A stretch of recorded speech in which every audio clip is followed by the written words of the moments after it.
us that the situation had stabilized and therefore the corridor is ready to receive the export cargo from the South African side into Maputo.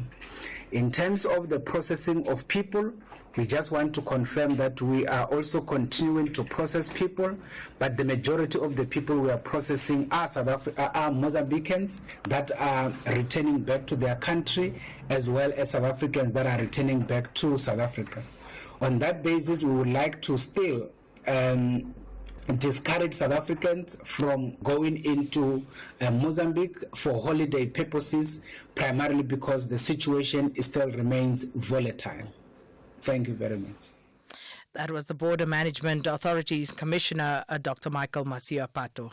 But for more on this matter, we joined on the line by Amnesty International Mozambique's campaigner, Sidia Chisungo. Thanks so much for your time, Sidia. Welcome to Update at Noon. Thank you so much for having me.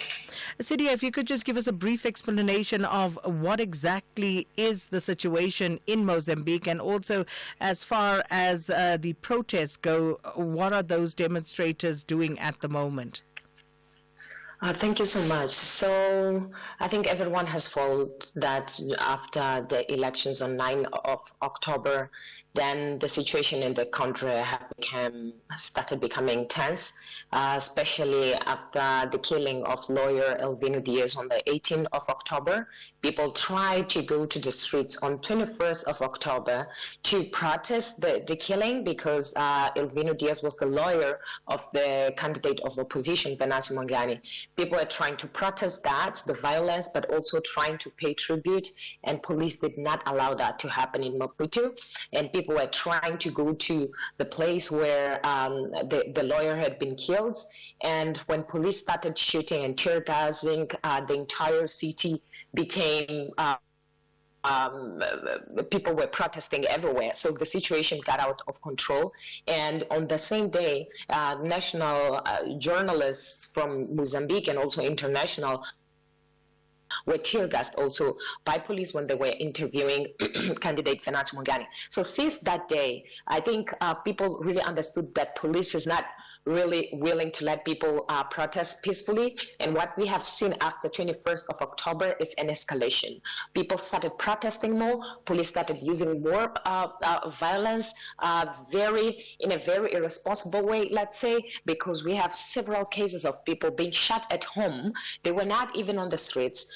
We had, even on the 21st of October, police using a helicopter to throw tear gas in places like Mashakeni and Pulanakanisu. And then what started just as a protest that day against the killing of the lawyer, but also the initial allegations of Frelimo that they had won the elections, then it became very complex. And we saw on 21st of October that authorities decided to shut down internet. And since then, there have been many cases of restrictions. That's why one of our calls has been that authorities have to keep the internet on. Authorities have to end the crackdown on protesters, because from what we have seen in most of the times, protesters have been peaceful. And you ask, for example, today, there is a case just this morning in Niassa where peaceful protesters, they were not doing anything instead of just shouting and calling the name of the opposition candidate, Venancio Mondlane. Yet police responded with violence and arrested 4 people in Niassa. But we have so many cases. Just yesterday, we counted around 13 people that have been shot and 8 dead in protests. So the situation is pretty much tense. This morning also in Zambezi, specifically in Inhações, a member of Frelimo, which is also the president of the District Commission of Election, was killed by the population after yesterday police decided to shoot at peaceful protests in as well, including tear gassing the mayor of the city. that had arrived and people wanted to receive him, but police understood that no protest should take place without giving any justification. So the situation escalated so much in Zambezia that this morning we woke up with that killing, and yesterday, end of the day, the population has retaliation of police violence. They burned down the police station, a car, and they also released prisoners, according to Canal de Mozambique, who has been covering the situation in Nyasunji. We're out of time, but I just quickly have to ask you, Sidia, what about the economy? Because we've seen those long queues at the ports of entry. Are the usual items that Mozambicans need on a daily basis readily available? Actually, that's quite interesting because has, for example, Amnesty International, our concern is human rights. Of course, within the country, for example, the Federation of Economic Associations mentioned that Mozambique just in 10 days has lost more than 300 million equivalent dollars, equivalent to 2.2% of the GDP. But also voices in the countries, they are complaining and saying that the closure of the border shouldn't mean people going in hunger, because a country like Mozambique should not be relying at this point, for example, at onions and tomatoes that are coming from other countries, while the country has the capacity to produce all of these things. So this question about the economical situation is also creating different types of debates in Mozambique, and also people saying that authorities, of course, should be worried about the economy, but what about the lives of the people? Those are almost never mentioned in the TVs when all of the top officials normally will give any speech related to the situation in the country. And for us, it's almost the same. It's very important that the rights of people are respected in Mozambique. No Mozambicans should be dying on the streets or being arrested for exercising peacefully their rights. Well, thank you so much. Sidia Chisungo is, of course, a campaigner with Amnesty International Mozambique, giving us a perspective of what's happening in that country at the moment. Well, that's all the time we have this afternoon. Thanks so much for tuning in. And tell you what, I'm going to podcast. I'll speak to our reporter Nkululeko Nyembezi now and podcast the conversation we'll have about the 4 children who went missing in the Eastern Cape in KwaPata, and find out what the latest is there. You can catch that on our platform on the podcasts. With that, it's thanks to the production team. Thanks everybody for listening. It's time for the news with Onde Lambana.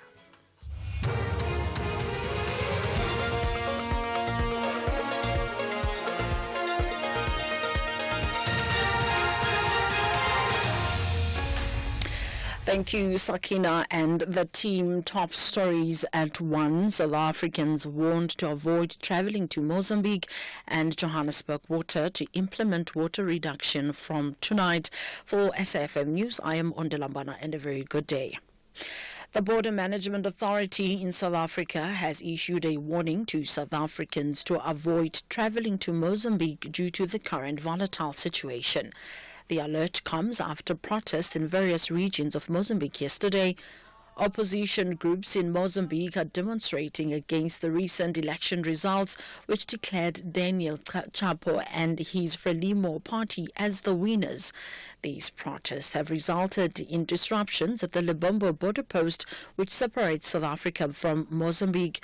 VMA Commissioner Dr. Michael Masiapato says operations have resumed at the border. We have resumed operations, especially the processing of cargo to the Mozambican side, after they had confirmed to us that the situation had stabilized and therefore the corridor is ready to receive the export cargo from the South African side into Maputo.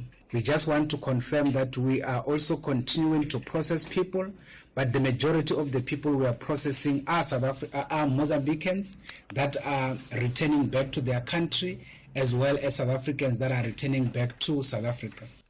2 police officers have been shot and wounded at the Alexandra police station north of Johannesburg.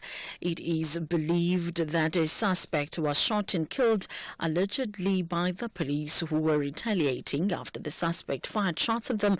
Alexandra Ward Councillor Adolf Marema explains what happened. We got a report that a gentleman came into the police station wanting to open a case.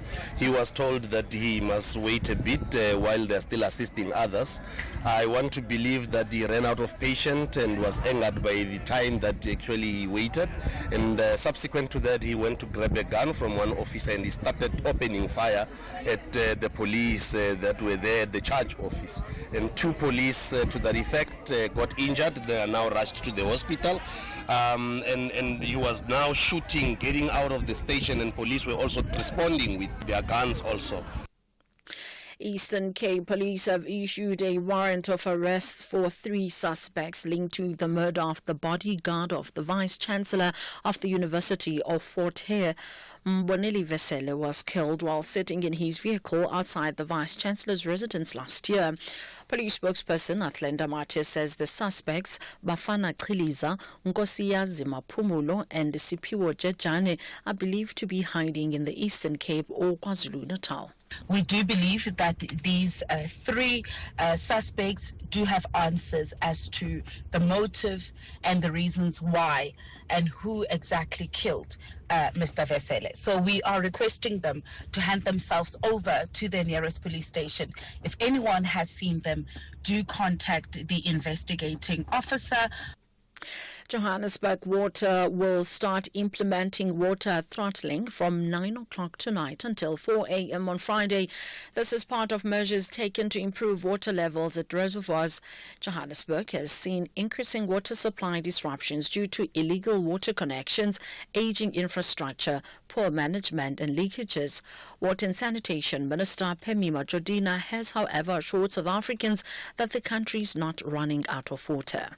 Johannesburg Water presented the measure which is implementable, which includes, amongst others, throttling of water supply between 9 p.m. and 4 a.m. This is in line with our restriction on level 1. To enable the reservoirs to level to recover overnight, the city intends to implement this continuously from the 14th of November until the system is fully recovered. In international news, the heaviest rains in the 35 years have hit Malaga province in Spain. This as the country struggles with the second wave of flooding in less than 3 weeks. The National Weather Office has placed both Malaga and the northeastern Catalonia region on the highest alert for strong rain expected to last until tomorrow. Recapping the top story, the Border Management Authority in South Africa has issued a warning to South Africans to avoid travelling to Mozambique due to the current volatile situation. I am Ondelambana for SAFM News. News headlines at 1:30. If you think you cannot afford a lawyer, think again. Clientele Legal has made professional legal services affordable for you. Whether it's a civil, criminal, or labor-related matter, we have a nationwide panel of attorneys standing by to assist you. SMS SAFM to 32195. That's SAFM to 32195 and we'll call you back. Clientele General is a licensed non-life insurer and an authorized FSP. Standard rates and terms and conditions apply. Specsavers now looks after your hearing as well as your vision with Specsavers Audiology. With 60 stores and counting, we are South Africa's largest audiology group. For a limited time only, buy 1 rechargeable hearing aid and get 50% off the second. You heard right. Buy 1 rechargeable hearing aid and get 50% off the second. Find your nearest store at specsavers.co.za. Specsavers Audiology. Test your hearing and join the conversation. T's and C's apply. Our role must be to seek to build a better world. SAFM invites you to our annual public lecture, delivered by former Minister Dr. Naledi Pandor. The theme for the lecture is 30 Years of South African Freedom, reimagining South Africa's democracy, achievements, challenges, and the road ahead in protecting our democratic gains. The lecture will take place on the 21st of November 2024 at the Birchwood Hotel and Conference Center. Secure your seat by emailing us at info@safm.co.za. Today, I'm part of seeking to build a better South Africa. SAFM, leading the conversations that move us. Bridget Masinga on SAFM.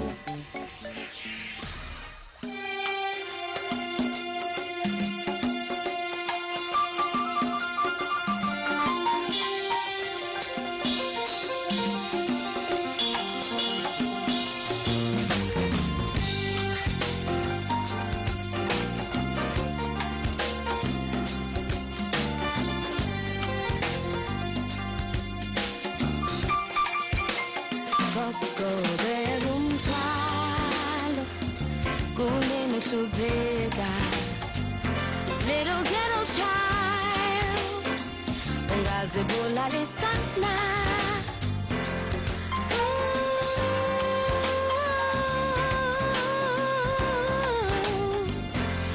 if you take my hand I'll show you how to dream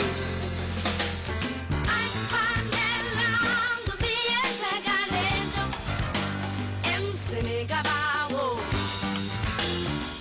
ngekudala sizo sabala sabala sizo sabala sizo sabala sabala sabala sizo sabala sabala sizo sabala emsini kabawo sabala emsini kabawo sabala sizo sabala sizo sabala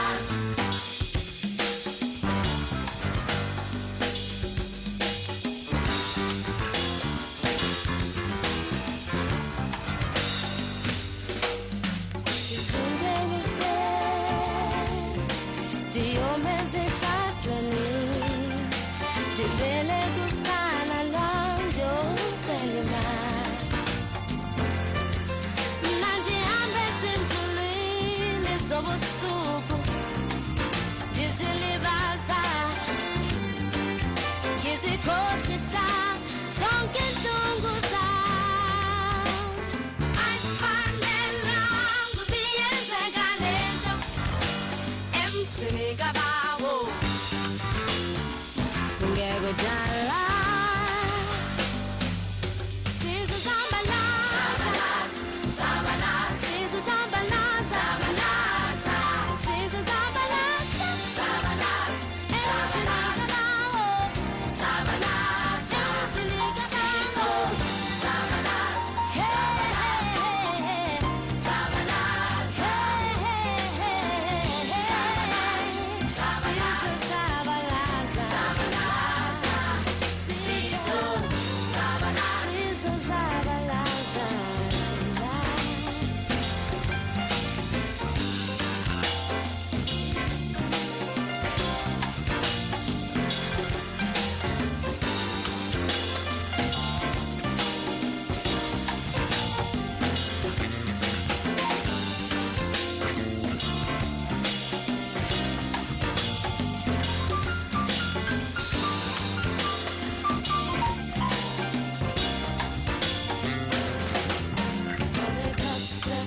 tears for their struggle and pain, 'cause they gave up their lives for this,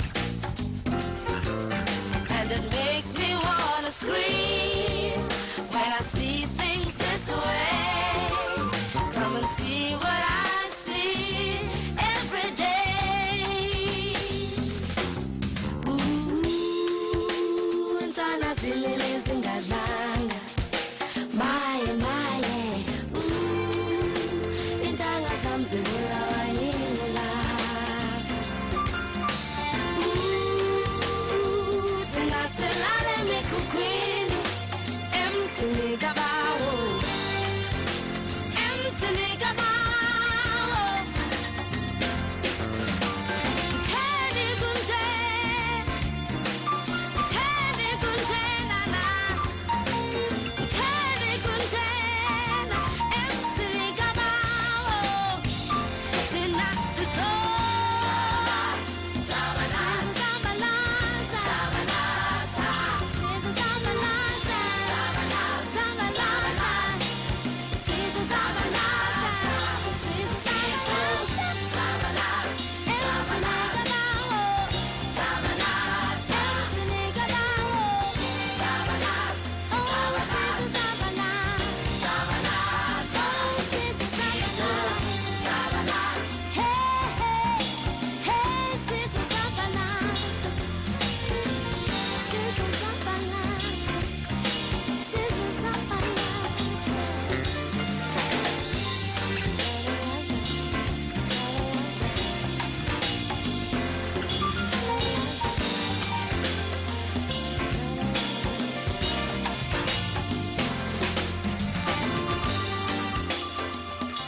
You know, I think part of the problem when you're an incredible artist and then you've got a seminal body of work, as is the case with Thandiswa's debut album, is that even when you've got a new offering, people are often quite reluctant to help you perform it.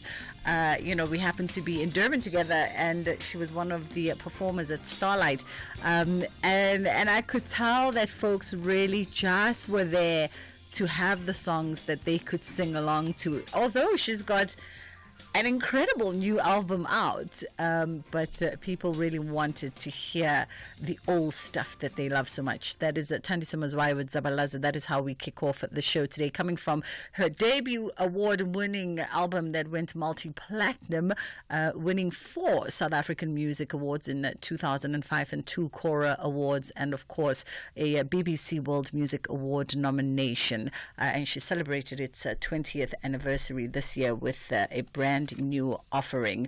That is how we kick off the show. It's just gone 1:15. We've got a jam-packed show. It's blue today. It's blue, not just our blue, but it's Aquila blue all over the studio and all over Radio Park today. It seems like Aquila has taken over. When you come into Radio Park, all you see is H2O and blueness all the way through. And we'll find out what is the special occasion today. And of course, then we'll get into a conversation with Digify Africa as well for Anti-Bullying Week. Here's an interesting conversation, and I do love an interesting conversation. We're looking at a new exhibition called Fashion Accounts, and it's charting the history or lack there of representation within fashion histories in museum collections. Should be very interesting indeed. We know a lot of museum collections when it comes to archiving historical fashions, oftentimes done through a colonial white lens, and negates the history of the people of those native lands. And so we'll find out how this exhibition seeks to interrogate those legacies, but also perhaps seeks to correct some of the wrongs. That's coming up in the first hour. And then on the other side of 2 o'clock, we're going to be having a conversation around the retrenchment across South Africa, and it's raising concerns there in key sectors. But let's take a quick break, and then we'll come back all lubricated, hydrated, and finding out exactly what brings Aquila into SABC's Radio Park today. Whew, what a day. Time for that face mask. Leave the face mask on for 2 minutes. 2 minutes? That's not even enough time for it to work. I can't even send an email in 2 minutes or make a cup of coffee. With Santam, 2 minutes is enough to insure your car online. When you're fully protected with the expert insurer, you're free to live in the moment, not in the worry. Santam. This is freedom. Santam is an authorized FSP, a licensed non-life insurer and controlling company for its group companies. My name is Bonolo Motuba. I'm 17. My school was far from home and my parents were spending large amounts on transport. That's why they moved me to UCT Online High School, and it's been amazing. With savings on transport and uniforms, I was able to get ahead and stay ahead. Visit uctonlinehighschool.com to learn more. Applications close 29 November 2024. Bridget Masinga on SAFM. So if you are streaming with us this afternoon, then you'll notice, you probably saw my team darting in and out, all adorned in blue. It's not SAFM blue today, although we share the same hue of blue. It is Aquila blue, and our studios are lit up with happy balloons. Bernice Grayling from Aquila Marketing joins us today for World Diabetes Day, and we'll have a conversation around how this plugs into their brand. How are you doing this afternoon? Very well, thank you. Thank you so much for taking the time and coming through, popping by, and literally taking over Radio Park. That's the other thing. Love it. By the way, yes. I've often wondered, Bernice, before we get into our conversation, do we pronounce it Aquile? So, yes, Aquile. Okay. So we have different pronunciations, or not us, but most people. So I've heard Aquilale, I've heard Aquili, I've heard all sorts of, but in the end, doesn't matter how you pronounce it, we are united. So from head office, we usually say Aquile. Aquile. Mm-hmm. Okay, I've been getting it correct my entire life. Wonderful. I'm happy. I'm happy for that. Just as a side note, by the way, that I have my bottle on the side. Two side notes before we get into today. Yes. The one side note is I love the flavored drinks. My favorite is Nachi. It's always been Nachi. I think that's how I became introduced to you guys. Yes. Absolutely love it. And number two, I was in Germany last year. I came back. I was so intrigued. It took me like 2-3 days to realize in Germany all the screw tops for all the fizzy drinks don't come off. It took me a while to notice. And then I thought, oh, genius. Talk about being practical when it comes to this conversation around conserving the environment and plastic waste. You guys, at least from what I see, yes, you guys have been the first to do that in South Africa. Mazel tov on that. Thank you. That is correct. Yes. So mostly it's in checkers. So Yes. when the cap doesn't come off, and it really seems to save just all these little caps lying all over the world. Yeah, absolutely. Mazel tov on that. I even told the German ambassador about you last week. He was here because I think it's the small acts of kindness towards the environment that really count. Let's talk about World Diabetes Day, which is why you're here today. Why is it so important for you as a brand? So today is World Diabetes Day, and we are inviting everyone to join us. So we are saying Aquale has a heart for people affected by diabetes, and as part of our Together Let's Beat Diabetes campaign, we're just encouraging everyone today, and we're saying wear blue, post your pictures online, and just show that you care and that we just raise some awareness. Sometimes it just gets somehow pushed underneath the carpet and everyone's not always aware of it. Absolutely. So there are many causes to support, and I'm sure from a CSI perspective you plug into many things, but diabetes specifically for you guys. Okay. Firstly, many people who are close to us have diabetes, and more you find people with diabetes problem. And when we saw their struggles and their challenges, we thought how much needs to be done for so many other South Africans who suffer from it, who don't even know about it, who doesn't even have the knowledge or the resources to manage diabetes.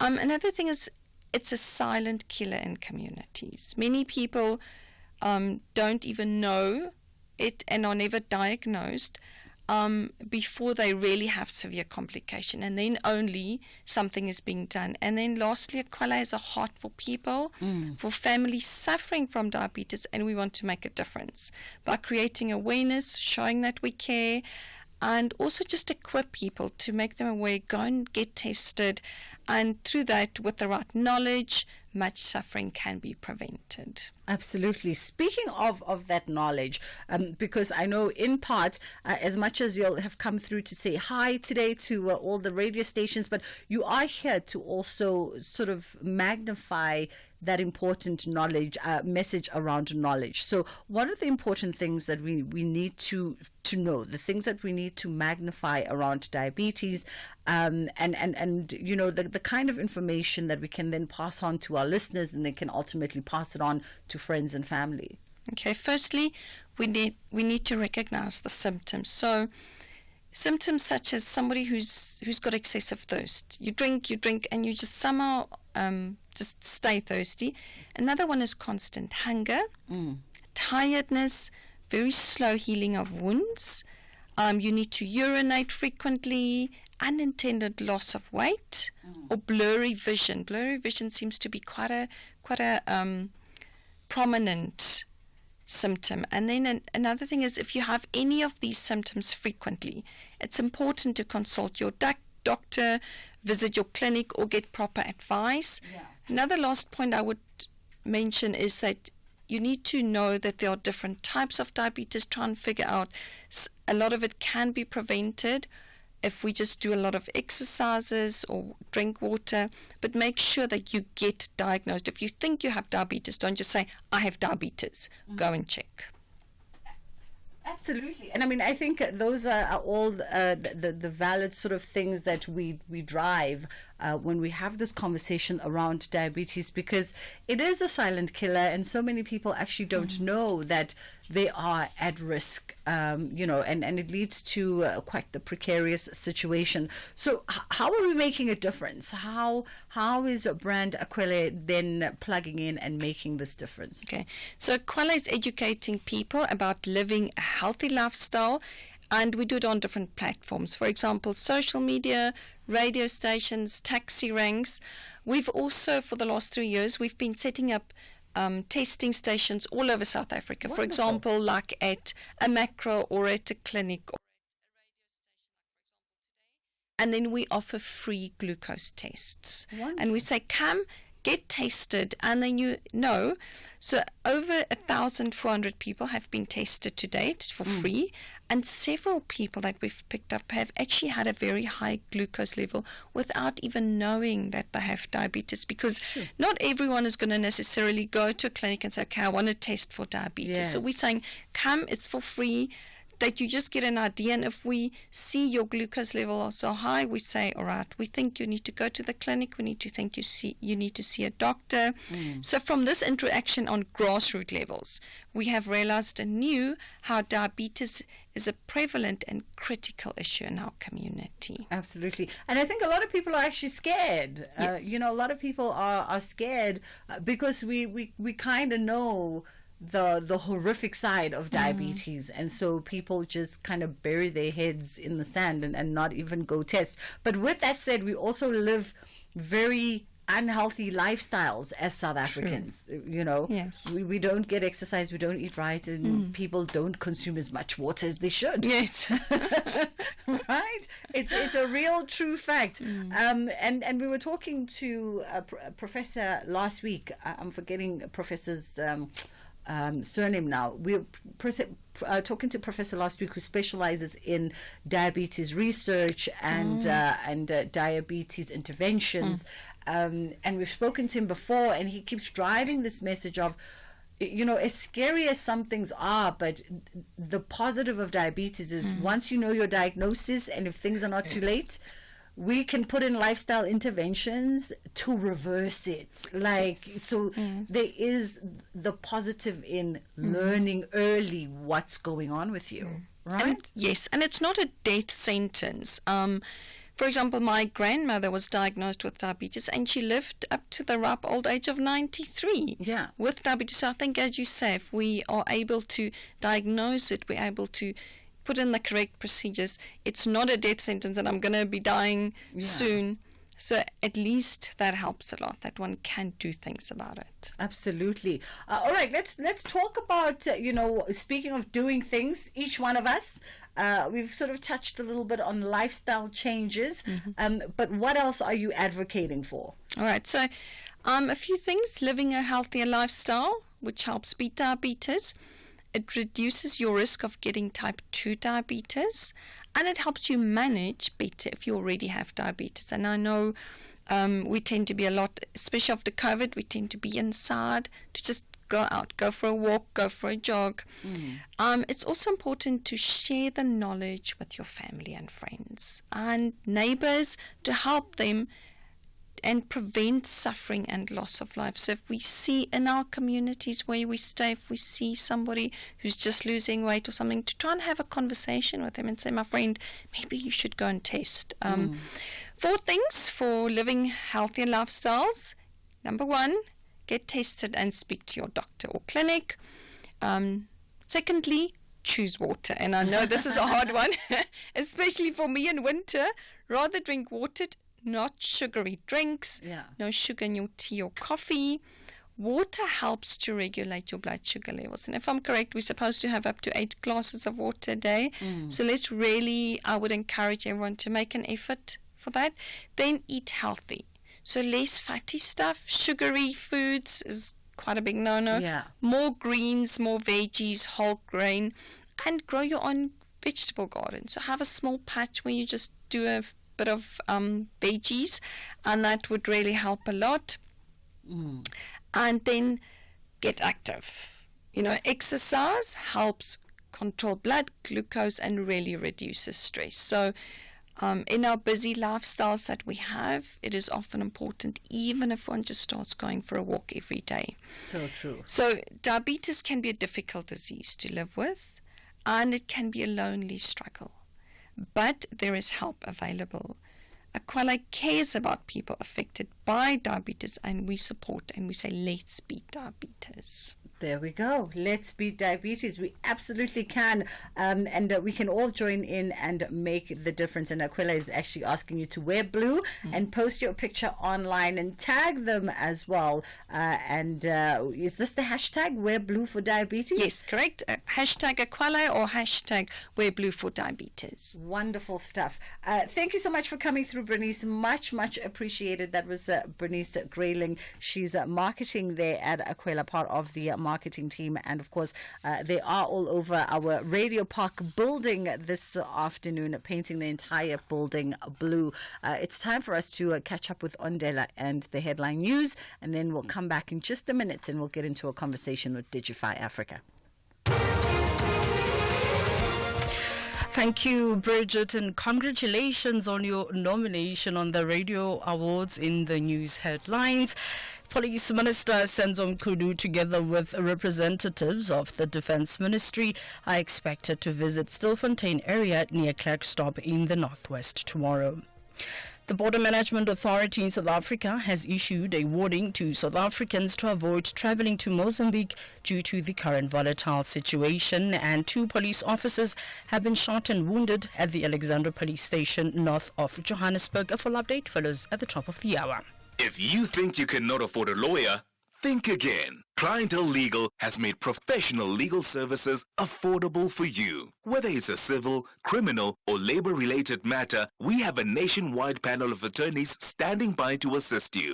SMS SAFM to 32195. That's SAFM to 32195, and we'll call you back. Clientele General is a licensed non-life insurer and an authorized FSP. Standard rates and terms and conditions apply. Reigning Miss South Africa, Mia Leroux, is in Mexico City to compete for the Miss Universe 2024 crown. Miss Universe 2024 will be broadcast live on S3 from 4 a.m. Sunday, the 17th of November, with a first repeat later the same day at 8 p.m. We urge you to vote for Mia on missuniverse.choicely.com. As the contestant with the most votes gets an automatic place in the semi-finals. No DNA. Just RSA. So channel your inner champion with Miss Universe 2024. Sunday, the 17th of November at 4 a.m. on S3. Open up. You are listening to the Full Circle. All right, we are catching up now with Polly Sikwala, who is with Ilizwilam project manager there at Digify. And of course, you know Digify, they are a youth-led education organization. And they often plug into the show to keep us abreast with interesting things. How are you, Polly? I'm good in yourself, Bridget. Thanks for having me today. It's only but a pleasure. Thank you so much for taking the time. Talk to us about this partnership with Meta that you guys have gone into for Anti-Bullying Week, which it happens between the 11th and the 15th.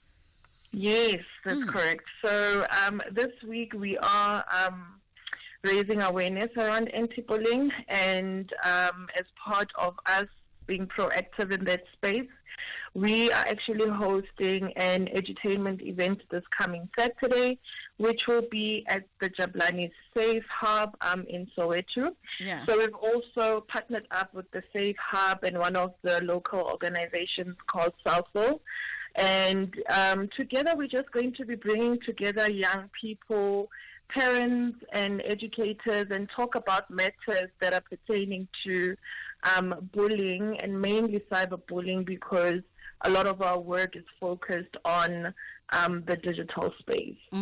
Very important conversation to keep reinforcing this around bullying, and particularly cyberbullying, considering where we are socially and how we interact on these digital online platforms. That's true.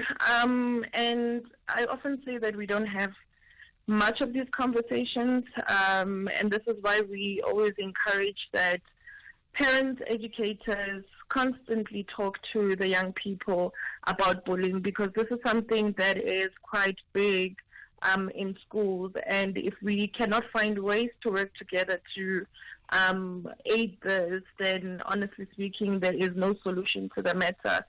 So this is just a glimpse of the work that we are doing in trying to, educate people about how to become better digital citizens and how to avoid instances that would lead young people to think that bullying is the right thing to do.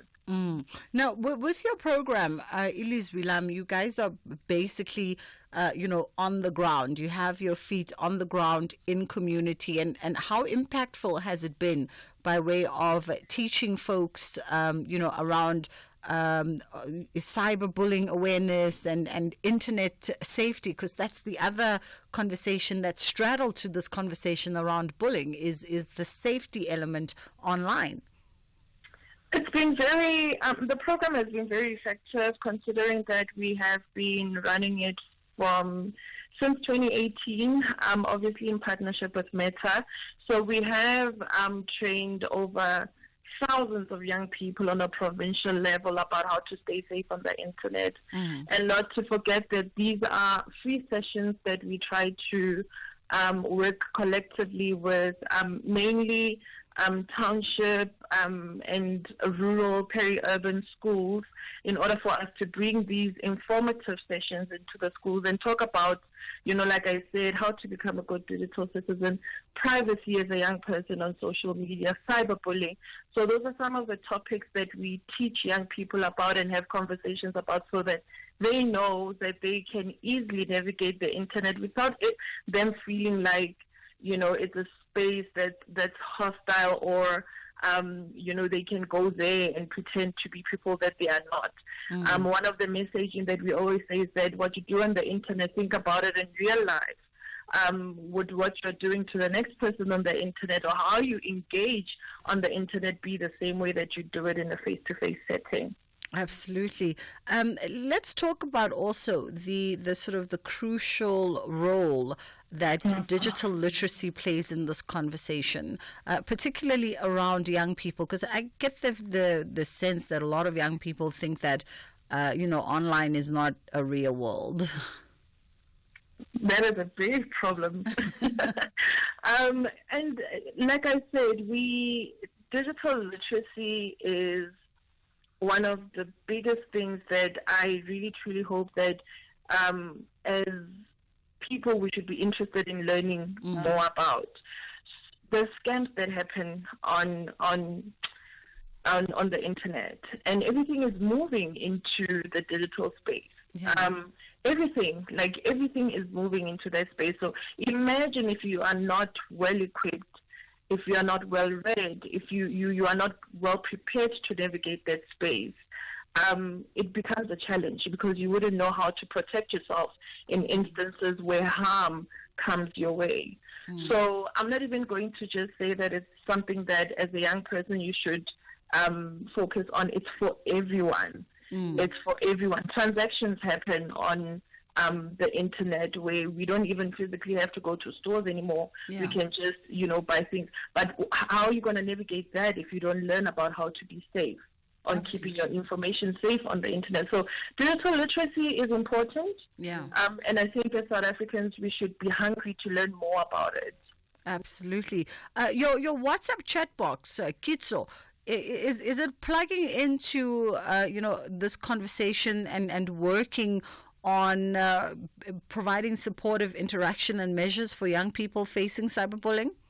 Yes, definitely. So when we launched the program Elise Wilam, it was mainly for learners, parents, and educators. But one of the challenges we had was time constraints when it came to teaching the older market, because it is face-to-face sessions and they're about 60 minutes long.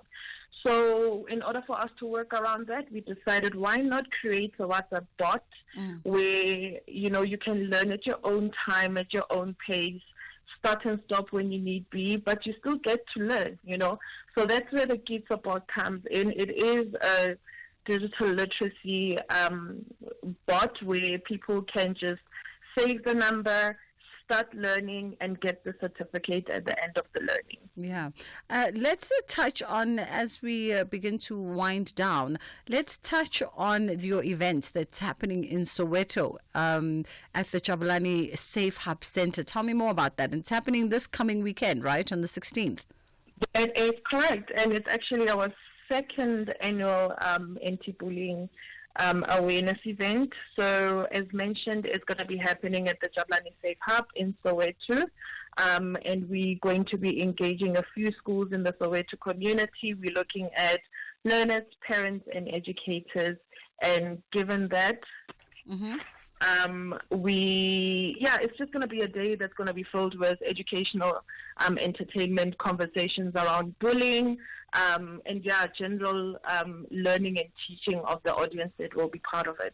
Wonderful stuff. Polly, thank you so much for the time today. And Polly Sekwala is the Ilis Wilam project manager there at Digify. If you are interested in coming through to that anti-bullying event, it's going to be hosted in Soweto at the Jabulani Safe Hub Center come November the 16th from 9 until 2:30. It would be an interesting space to go and, have a conversation around cyberbullying, maybe even tap into some of the resources, as well as just, sort of appease your curiosity around the work that Digify Africa does. We've spoken to them quite a few times on the show from time to time. They always have interesting initiatives and a lot of development initiatives as well that they put together. So if you have a curiosity around that world, this might be the opportunity for you to go and interface with them and their team. It's just gone 22 at 2 o'clock. We're going to take a quick pause here and then we'll come back and we'll continue our conversations. EFC 119 is live this Thursday with a stellar main event featuring interim champion Terrence the Black Panther Balelo and Edson the Trapdoor Spider Machavani vying for the genuine 24-carat flyweight title, whilst the co-main event will usher in a new era. South Africa's Dana Van Wyk and Nigeria's Juliet Chukwu battle it out for the 135-pound golden buckle. EFC 119 from the World Sports Betting Arena. Watch it on SABC Sport Channel on DTT Channel 4 from 7 p.m. Brought to you by SABC Sport. If you think you cannot afford a lawyer, think again. Clientele Legal has made professional legal services affordable for you. Whether it's a civil, criminal, or labor-related matter, we have a nationwide panel of attorneys standing by to assist you. SMS SAFM to 32195. That's SAFM to 32195 and we'll call you back. Clientele General is a licensed non-life insurer and an authorized FSP. Standard rates and terms and conditions apply. Festive season is around the corner. Tell to hooray! Unlike most, Paul, I don't sweat going home because I have a NetBank Just Invest account. So I'll be up this festive season. No borrowing, guys. Even you, Mr. Voiceman. Must be nice to be you, Mabel. Mara, you can also be like Mabel and earn up to 8.5% interest. Open yours via the Money app in under 2 minutes. See money differently. NetBank. We're a licensed FSP and registered credit provider. Promo rates apply. Visit netbank.co.za for more info. Our role must be to seek to build a better world. SAFM invites you to our annual public lecture, delivered by former Minister Dr. Naledi Pandor. The theme for the lecture is 30 Years of South African Freedom, reimagining South Africa's democracy, achievements, challenges, and the road ahead in protecting our democratic gains. The lecture will take place on the 21st of November 2024 at the Birchwood Hotel and Conference Center. Secure your seat by emailing us at info@safm.co.za. Today, I'm part of seeking to build a better South Africa. SAFM, leading the conversations that move us. Stages, pages, screens, and more. With Bridget Masinga. Hey, listen, I just got some good news while we were, offlining there. I didn't even know. And apparently I missed Ondela. You're congratulating us. So I have to make that up in about 15 minutes or so. I'll tell you what it is in just a few moments. Erica de Groot joins us now, who is one of three curators who are working on this exhibition that delves into the rituals of memory, resilience, and preservation. And it is the exhibition titled Fashion Accounts, and she's going to tell us more about what it entails. How are you doing this afternoon, Erica? Hello, Bridget. Lovely to join you. I'm very excited. We are opening the exhibition this evening, and looking forward to sharing some of the project with the Johannesburg community. Wonderful stuff. Let's talk about it. Let's I guess, firstly delve into the essence of the exhibition. And I've just said that it explores themes around memory, resilience, and preservation. But expand on that for us. Thank you so much. So the exhibition is at Museum Africa, and I suppose just like many other museums around the world that were developed throughout the 20th century, a lot of their collections are very colonial still, because that was the time in which these collections were brought into being. And so Museum Africa, what many listeners would not know is that Museum Africa have extensive collections of fashion. So there are dress collections, and I think they're really interesting objects, material objects, because fashion touches every one of us. Yeah. But the caveat is that because these collections were white owned and white donors for this entire collection, it puts the museum in quite a difficult space. And how do you tell those stories and leave out all those gaps so we're trying to address the gaps. We're trying to address the gap of Black fashion histories in South Africa that didn't enter the museums. And using the museum's existing collections, because they've got an ethnographic collection with about 14,000 objects, and they have a Western fashion collection of about 16,000 objects. So that's a lot of garments and we're interested in telling the stories. And so even with all those garments, there are major gaps. And so that exhibition, we're titling it Fashion Accounts, kind of holding fashion to account for a lot of what happened in the history of colonization through dress. But it's also an account, a story. How can we start to tell different stories with these objects? Absolutely. And Erica, you mentioned the fact that, there are significant gaps when it comes to whose stories, whose dress histories and whose lived experiences have been collected and preserved. And as you said, through the ages, oftentimes these collections were seen and curated through a white colonial lens and gaze. So what has been of most surprise for yourself? And it's three of y'all that have come together to really just curate this history. What has been of most surprise when doing the preparation research for this exhibition ahead of this work being put out there?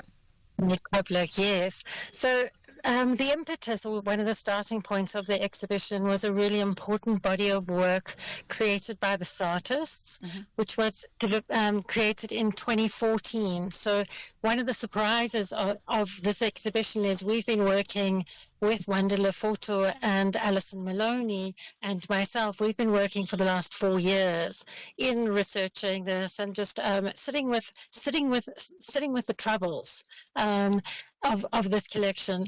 And so the surprise is that now it's 2024, and actually we've through this work we were able to commission a new response by the Sartists as a kind of 10-year anniversary of the tennis series. And so maybe let me just go to the tennis series, and this was a set of photographs where young black South Africans thrifted clothing that is available, vintage pieces, vintage jackets, vintage shoes, vintage shirts. They're available in the kind of thrift space, and then wore these garments and photographed themselves as if they were playing tennis in the 1920s. Interesting, very interesting. And So yes, continue.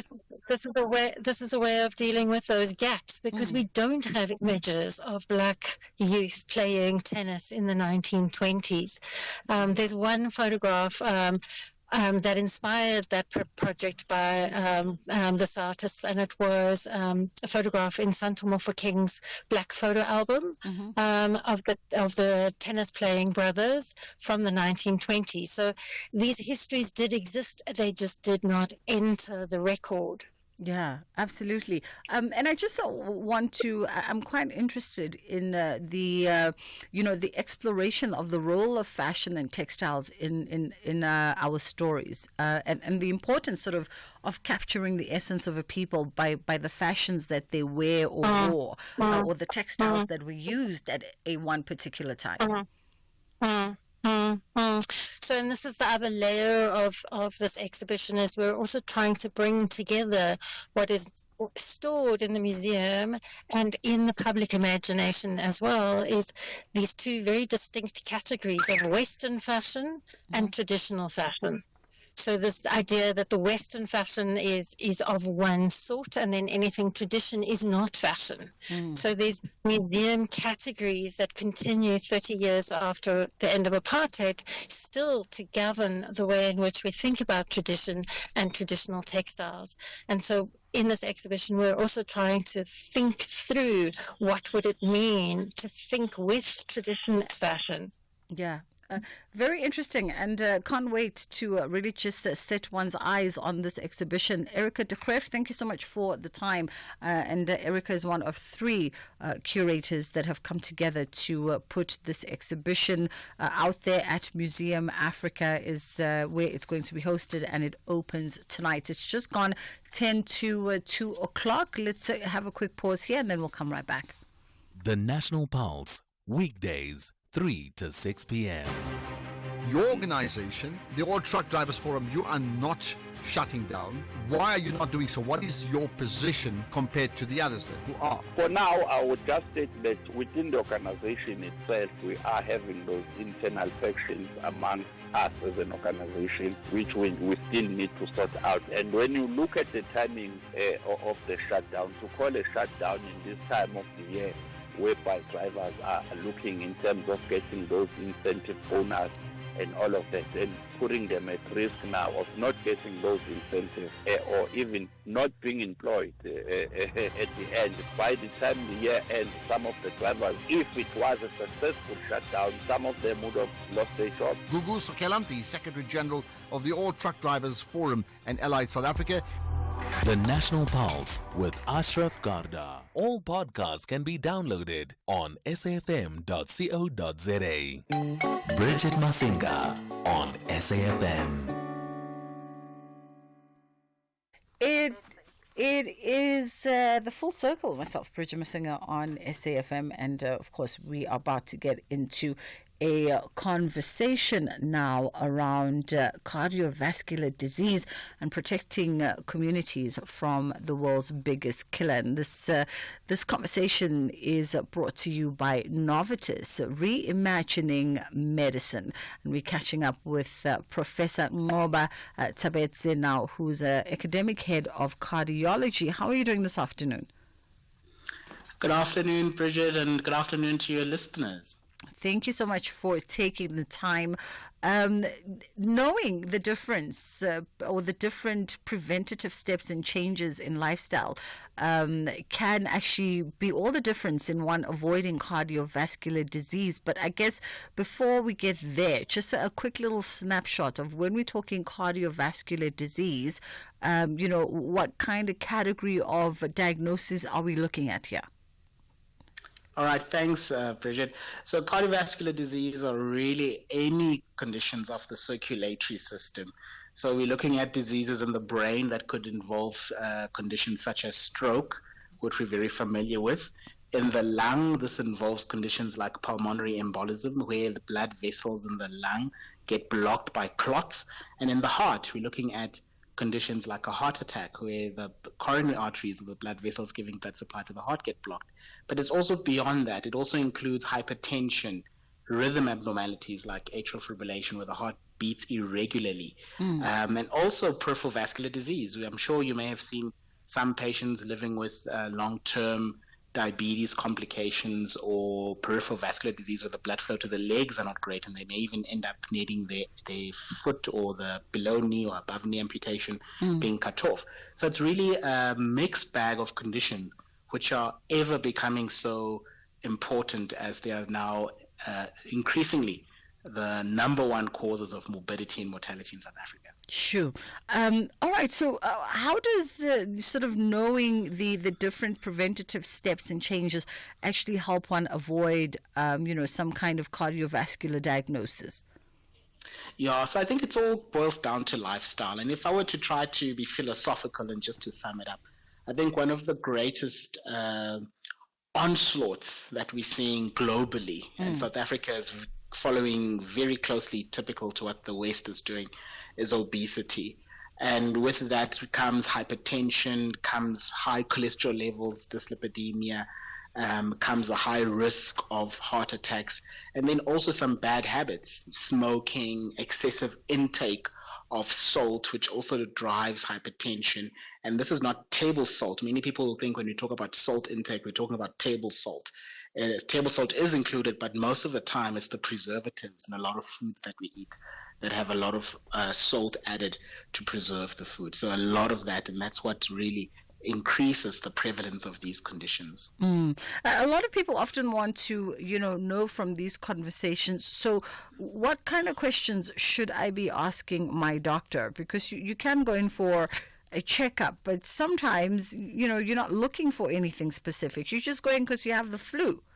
So what do we ask the doctors in order to just perhaps probe them towards investigating along these lines? All right. So the first thing that would be key, if you've never had a heart attack or a stroke, the first thing to do is to do your cardiovascular risk assessment. And there are tools for that. You can also download a tool from your favorite Apple or Android app store. And many of these tools will take into consideration things like your age, your gender, your blood pressure. Do you have diabetes? Do you smoke? Do you have a family history? And based on these, they'll give you a 10-year cardiovascular risk in terms of what's your profile for that. If you have done the cholesterol test, for example, and you have a high cardiovascular risk or very high, usually when you have familial conditions that predispose you to heart attacks, then your doctor may need to take steps to actually treat you. But for most patients, just by simply taking this tool, it sensitizes you. Where are you in terms of the risk profile to complicate or succumb from these conditions? And then it also gives the doctors insightful guidance as to what can I now do for my patient. Should I intensify their hypertension therapy? Should I start them on an anti-cholesterol therapy? Should I recommend an exercise program? Should I recommend a dietary program? So a lot of these things could easily be done. You don't need to complicate with one of these conditions first before something can be done. And it all starts about knowing your risk, knowing your numbers. What's my blood pressure? Do I have diabetes? What's my glucose? What's my cholesterol, etc., which the doctor can do, even though you were there for flu. Yeah. But hey, now that you're here, let's do an annual checkup. Let's see if everything else is in order. And by way of lifestyle, when it comes to, just preventative measures or maybe even rolling back some of the high risk factors, how important is lifestyle in this conversation? Lifestyle is really essential, and there are many levels of prevention here. So we talk about primordial prevention, whereby we're making healthy lifestyle choices the easier choice. For example, rather than taking a bus or driving to your local supermarket, you could walk.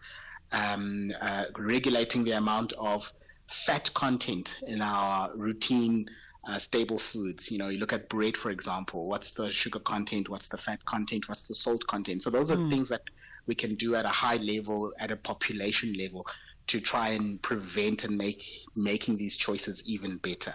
Then once that's done, then there's now what you call the primary prevention measures, such as getting your blood pressure checked regularly, getting your glucose checked, exercising regularly, eating more fruits, more vegetables, and more wholesome food. So if it doesn't look like what it should be, it probably has been processed, it probably has some additive or a preservative. So if you're thinking of chicken, for example, if it doesn't look like a chicken, then it's probably processed and it's refined, and that means some additives have been added there. Yeah. So for many South Africans and many people globally, sadly, with industrialization, affordable foods have become processed proteins, such as polony and other likes of foods, Yeah. And so it's easier for us to eat those things. But if you look at the salt content, the preservatives in there, very, very high. So those are the initial things. And then when you already have the condition, I'm hypertensive, I'm diabetic, I've got cholesterol problems, it's making sure that my doctor treats me to target. It's making sure that I am compliant on my therapy and I'm taking it the way I've been instructed to do so by my doctor. So these are the principles of prevention. Awesome. Prof, we have to leave it there for this afternoon. That was Professor Ngoba Tsabedzi joining us, Academic Head of Cardiology. And of course, this feature was brought to you by Novartis, Reimagining Medicine. Oh, yes, top of the hour. I even forgot to remind you also that you can log on to novartis.com if you want to find out more information. But yes, it's top of the hour. And apparently I missed Ondela congratulating us on our nomination at the Radio Awards. Although, if I'm being honest, between you and I, Ondela, the category perplexes me a little bit. We are nominated in the category of Best Music Show for Public Broadcast Station. And looking at the nominations list, we're alongside Lotus FM and True FM there. So I think, Ondela, I'm going to need you to sum up all the spirits of your ancestors so that we can bring this one home. Believe me, I'm a prayer warrior. I'll pray for you, hey? Thank you so much, and thank you for the congratulations. Well done.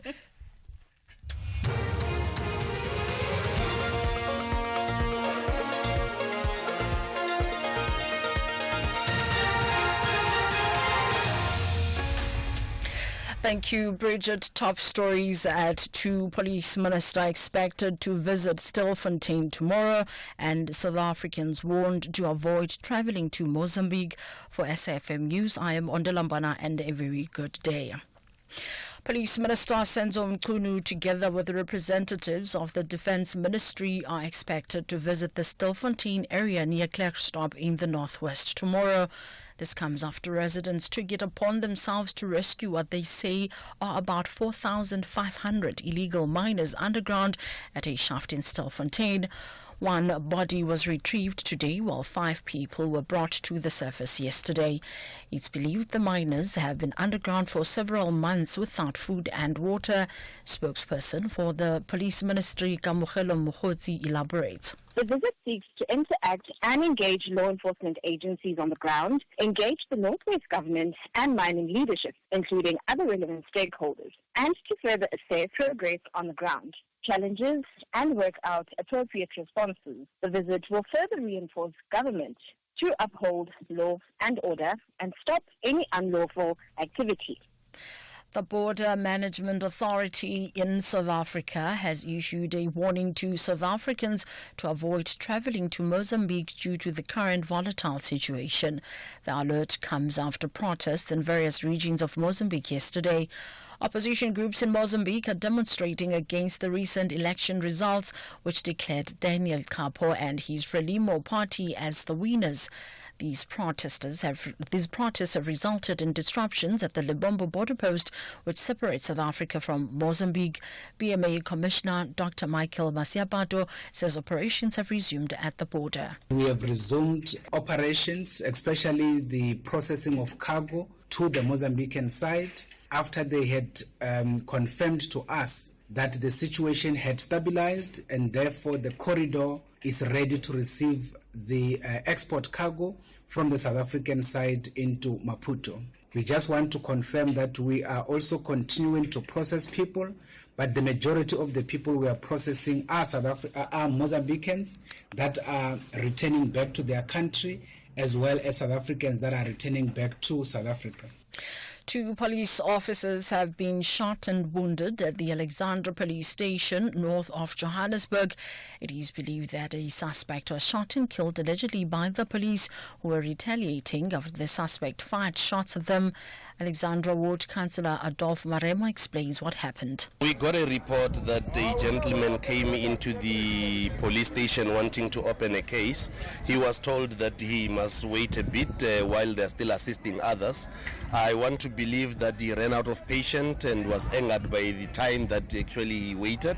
And subsequent to that, he went to grab a gun from one officer and he started opening fire at the police that were there at the charge office. And 2 police to that effect got injured. They are now rushed to the hospital. And he was now shooting, getting out of the station, and police were also responding with their guns also.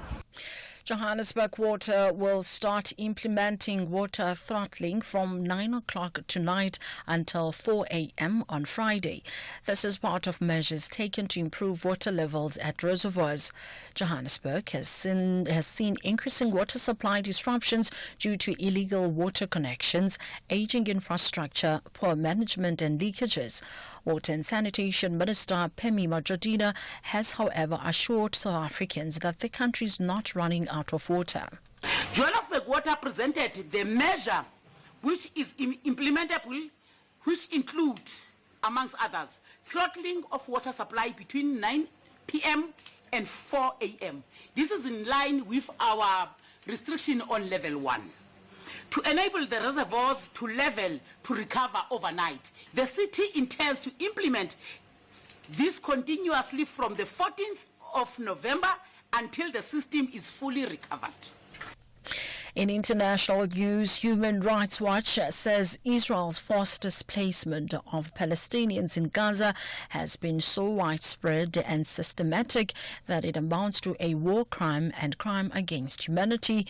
The report is the latest in a series from aid groups and international bodies warning about the dire humanitarian situation in Gaza. The BBC's Joe Inwood has the details. About 90% of Gaza's population has been displaced over the last year, often repeatedly and under evacuation orders from Israel. Often they are moved to create buffer zones, with the fear they'll never be able to return. According to Human Rights Watch, this displacement is a crime against humanity. It comes at the same time as the EU's top diplomat, Josep Borrell, proposed suspending political dialogue with Israel because of possible human rights violations. But also just days after the US declared that they had made progress on aid supplies. The government in Jerusalem is yet to directly respond to the report, but has always denied breaching international law. Recapping the top story, Police Minister Senzo Mchunu, together with the representatives of the Defence Ministry, are expected to visit the Stilfontein area near Klerksdorp in the northwest tomorrow. I am Ondalambana for SAFM News. Headlines at 2:30. If you think you cannot afford a lawyer, think again. Clientele Legal has made professional legal services affordable for you. Whether it's a civil, criminal, or labor-related matter, we have a nationwide panel of attorneys standing by to assist you. SMS SAFM to 32195. That's SAFM to 32195 and we'll call you back. Clientele General is a licensed non-life insurer and an authorized FSP. Standard rates and terms and conditions apply. Weeknights on S3 are anything but ordinary. BBC Primetime brings you the best of British television from 9 p.m. till 11 p.m. Love a good murder mystery? Then Death in Paradise Season 3 will keep you entertained with a series of impossible murders on the beautiful Caribbean island of St. Marie. Monday to Wednesday at 9 p.m. Channel your inner vroom with Top Gear Season 25 and 26 Monday to Wednesday at 10 p.m. Channel your best entertainment with BBC Primetime only on S3. Open up.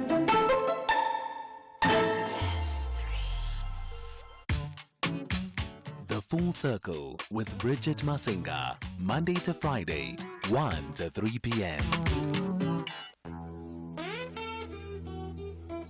Yo, what up? This Wyclef with Mary J. Serenade the girls with my acoustic guitars, you know what I'm saying? Yo, fellas having problems with the chicks. I want you right now to turn the lights down low.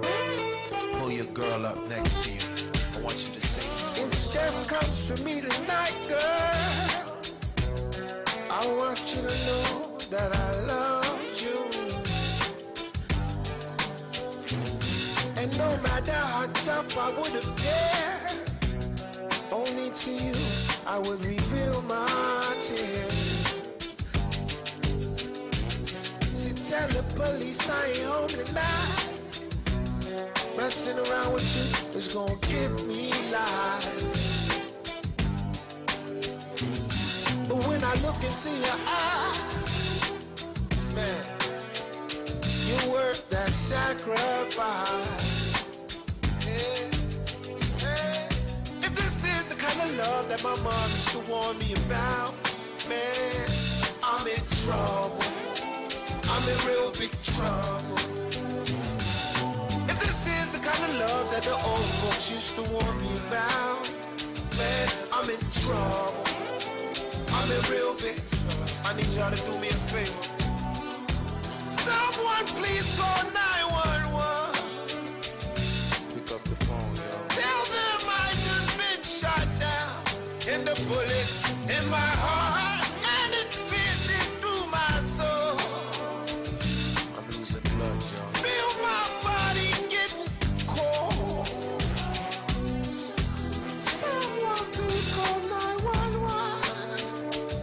Pick up the phone, yo. The legend is selling his 5'1", and she shot me through my soul. Feel my body getting cold. So cold. Sometimes I feel like I'm a prisoner. I think I'm trapped here for a while. But I'm always right here. Yeah. And every breath I fight to take. Yeah. It's as hard as these four walls I wanna break. Yo, Mary! I told the cops you wasn't here tonight. Messing around with me is gonna get you life. Oh yeah. Mary! Yeah. But every time I look into your eyes, man, it's worth the sacrifice. If this is the kind of love that your mom used to warn you about, Mary, you're in trouble. I'm in real big trouble. You're in real big trouble. Lord knows I'm in trouble. If this is the kind of love that the old folks used to warn me about, man, I'm in trouble. I'm in real big trouble. I'm in real big trouble. You got anything to say, girl? Someone please call 911. Yeah. Pick up the phone, yo. Tell them I just got shot down. Tell them I just got shot down. And it's piercing through my soul. I'm losing blood, yo. Feel my body getting cold. Someone please call 911. Can you do it? What's fire?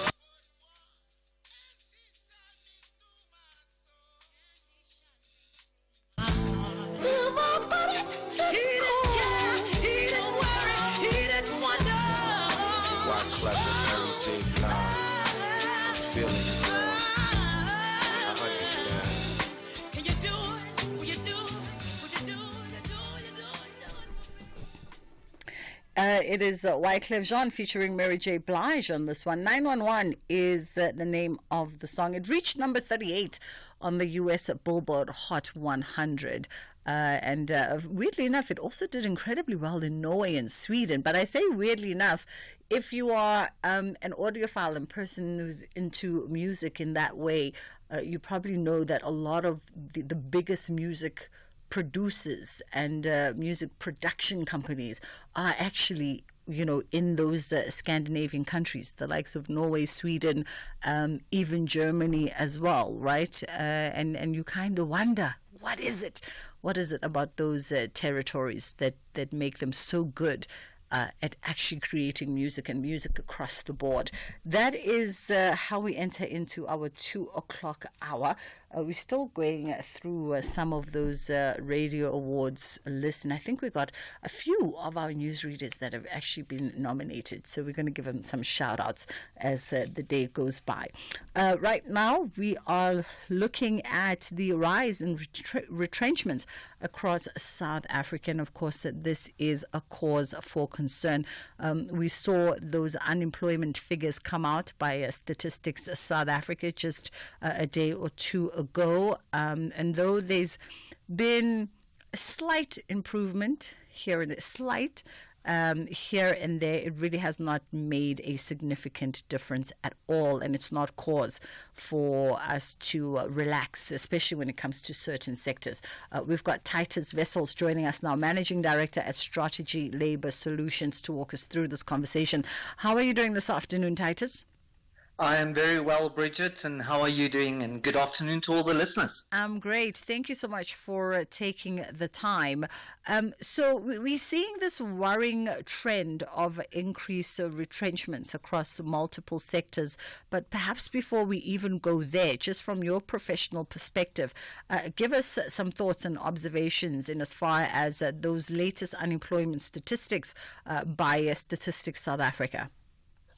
Yeah, I think we would have recently seen that the unemployment rate has reached about 32.1% for the third quarter of 2024, which is a marginal improvement based on the previous quarter. I think it's 1.4% recruitment or improvement that we've seen.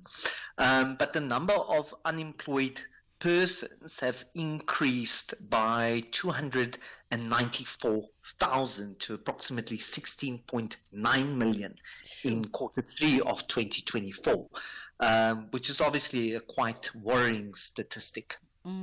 Absolutely. I mean, from a professional sense, and just you sort of your opinion, what do stats like this and numbers like this tell us about perhaps the employment trends of South Africa and the various phases they go through at any given year?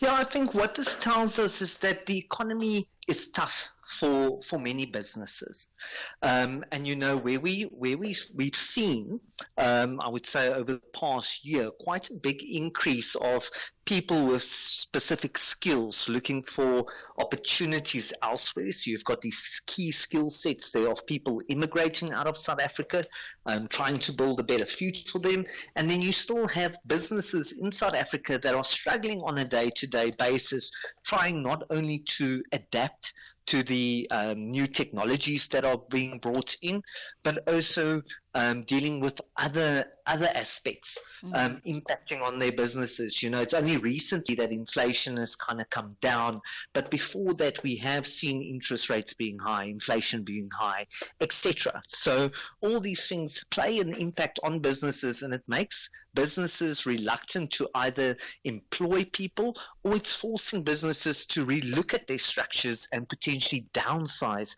their workforce, as it's often the workforce that is the biggest expense within the businesses. And that segues us into the conversation around retrenchments, right? And you guys are saying that you've seen a worrying trend in as far as retrenchment in South Africa across multiple sectors. Yeah, I mean, you can open up any newspaper over the past 2 months, and you would see that there are a variety of sectors that have been impacted by current economic climate, and that have resorted to retrenchment processes. Not so long ago, we saw online retail outlets making announcements that they plan on cutting a large percentage of their staff. We've seen talks, especially in the Western Cape, regarding teachers, where there was a possibility due to budget cuts. We've seen in the SA mining industry on a frequent basis, especially in the platinum sector, that there have been announcements about staff reductions, and more recently we've also seen in ArcelorMittal is contemplating possible retrenchments, for which NUMSA is now, I think it's even today, that they've elected to embark on a strike in protest to the contemplated retrenchments. And why do we see retrenchments in other sectors more than we see in others? For instance, if we're looking at mining, manufacturing, retail, etc., why do we see such high number of job losses in those sectors? I think certain sectors, especially mining, manufacturing, etc., the cost of operating and running those businesses is often very high. And so as soon as there's a small change, be it the price of minerals, the rand-dollar exchange, etc., it's all those things that kind of start impacting on operating costs, and then businesses have to kind of resort to cost-cutting measures as a means to ensure that they remain operationally and financially viable going forward. So certain sectors are influenced by a variety of other external factors over which they do not necessarily have control, whilst other businesses or sectors can relatively control, their operating cost. And on that basis, that's why you would see from time to time certain sectors announce that there's retrenchments in those sectors. We're still waiting to see, for example, what impact artificial intelligence might have on certain service industries like accounting services, legal services, etc., and how those industries are then going to adapt in those instances, and whether or not there might not be possible retrenchments within those sectors. But so as technology develop and as the economies, US elections, all those kind of things, we often think it's far from home, but they all have the ability to impact us in South Africa and the way in which we do day-to-day business. Absolutely. We're going to take a quick pause here. It's just gone 20 past 2 o'clock. We're going to take a quick break, and then we'll come back and we'll continue our conversation with Titus Wessels. Only the team that plays the best cricket on the day will enjoy the last laugh. South Africa and India are both hungry to wrap the T20 International Series on the highest possible note. What a summer without cricket! Do not miss out on the fourth and final T20 International battle between South Africa and India on Friday, 15 November at 4:30 p.m. live on SABC3 and 4 p.m. on Radio 2000 with reports on various SABC radio stations. Also available at your fingertips on SABC Plus. Proudly brought to you by SABC Sport. For the love of the game. If you think you cannot afford a lawyer, think again. Clientele Legal has made professional legal services affordable for you. Whether it's a civil, criminal, or labor-related matter, we have a nationwide panel of attorneys standing by to assist you. SMS SAFM to 32195. That's SAFM to 32195 and we'll call you back. Clientele General is a licensed non-life insurer and an authorized FSP. Standard rates and terms and conditions apply. Our role must be to seek to build a better world. SAFM invites you to our annual public lecture delivered by former Minister Dr. Naledi Pandor. The theme for the lecture is 30 Years of South African Freedom. Reimagining South Africa's democracy, achievements, challenges, and the road ahead in protecting our democratic gains. The lecture will take place on the 21st of November 2024 at the Birchwood Hotel and Conference Center. Secure your seat by emailing us at info@safm.co.za. Today, I'm part of seeking to build a better South Africa. SAFM, leading the conversations that move us. Arts, culture, and robust conversations with Bridget Masinga. All right, as we continue our conversation with Titus Wessels, Managing Director at Strategy Labour Solutions, and we're looking at the rise in retrenchments across South Africa, and it's a cause for concern. Maybe let's cast our attention as well, Titus, on the legal ramifications of such. Are there any labour, or what labour laws should folks be attentive to that can help employees to either prevent retrenchment or just to make sure that the criteria for retrenchment is being utilized? So in South Africa, there's two very important sections contained in the Labour Relations Act that specifically governs retrenchments, and these are known as Section 189 and Section 189A. Now, Section 189, capital A, normally applies to employers who employ more than 50 employees or employees and who contemplate then retrenching a certain number of employees. And what makes that section significant is that it places an obligation on an employer to engage with labor, so with trade union or employees in the workplace for a certain period of time. It's normally a period of 60 days. So it kind of enforces a joint consensus seeking consultation process. And our law is very clear in as far as what the purpose behind those consultations are. Often we see people look at these sections in the LRA and they look at it as a tick box exercise. But over the years, our courts have come out with judgments highlighting that this is not simply a tick box exercise. It's a very important exercise where all parties that are affected need to engage in meaningful consultation. And when we start looking at what this consultation is all about, it's first and foremost for the parties to try and avoid retrenchments. So it's to come up with alternatives, things that the business might not yet have considered that may potentially avoid retrenchments. Often when a business is relying on financial losses or its financial expenses as being the reason why it's contemplating possible retrenchments, there's a variety of alternatives that one can look at. Can we possibly introduce short time, shift work? Can people potentially take salary cuts, etc.? How can we potentially avoid this? And if we can't avoid it completely, can we at least try and minimize the number of people that are going to be affected? What assistance are we going to offer to those that are affected by the process? What severance payments are people going to get? What is the possibility of future reemployment? And more importantly, what selection criteria are we going to use to ultimately select who is going to be retrenched? And that's a very important aspect, because we must remember that when it comes to the possibility of retrenchments, it's what our law recognizes as a so-called no-fault dismissal. In other words, it's not because an employee has done something wrong that they're going to lose their job. It's because of circumstances that are not necessarily within the business's control or within the employee's control.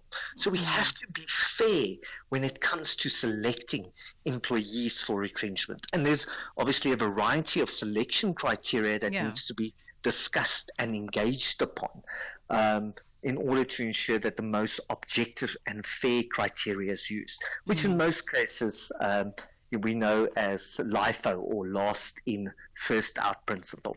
Okay. And speaking of that fair objective criteria, you mentioned LIFO, last in, first out. I mean, is it always the case in retrenchments that the formula is followed, or other things also come into play? Other factors, within that selecting criteria come into play? Yeah, LIFO is the most commonly known and accepted one, but that doesn't mean it's the only one.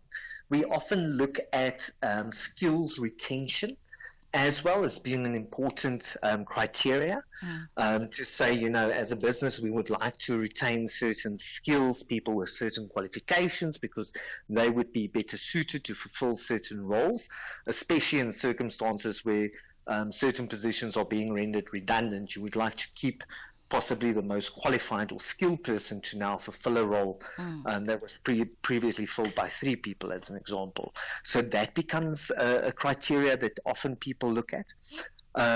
You do have, in some cases, that employers, through negotiations with labor, implement collective agreements, and in those agreements itself, there is a predetermined set of criteria that is agreed upon.